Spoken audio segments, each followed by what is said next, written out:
Hello, in this video I'm gonna show you how to get the cursor back on laptop on LENOVO Legion.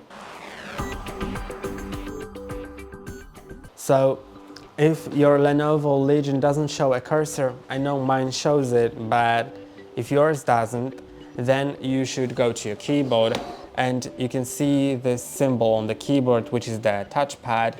Try clicking on FN and that symbol at the same time on your keyboard. And at first it'll disable your touchpad. Now I'm moving my finger on the touchpad, it doesn't do anything. And as I click on it again, it turns the touchpad on again. You can try moving, you can see it works. If it still doesn't, then you should try restarting your laptop and then it should appear. And if it, of course, if you can't restart your laptop since you don't have a cursor, you can click on Alt and F4 on your keyboard. It'll show you this, and you can just click on Enter. It'll shut down your laptop. Now I'm gonna turn it on, and if it doesn't help, then you should try connecting an external mouse, because maybe there's something going on with your touchpad. But I'm gonna show you also something else that you may do to fix the touchpad.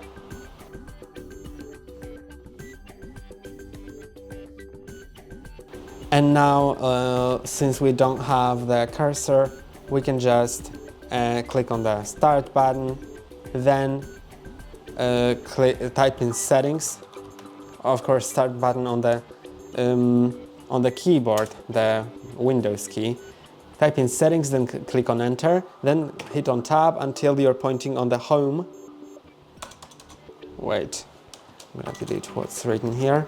Tab until you're pointing on Home, then use arrows to go to Bluetooth and devices, then click on Tab and multiple times until you are pointing on devices.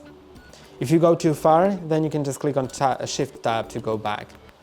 Now I'm gonna use the arrows to go to Touchpad, click on Space and click on Space again until it turns on. And then you should have the cursor. I don't know if you can see it well, but it is here. And that's all for today. Don't forget to like and subscribe. See you next time.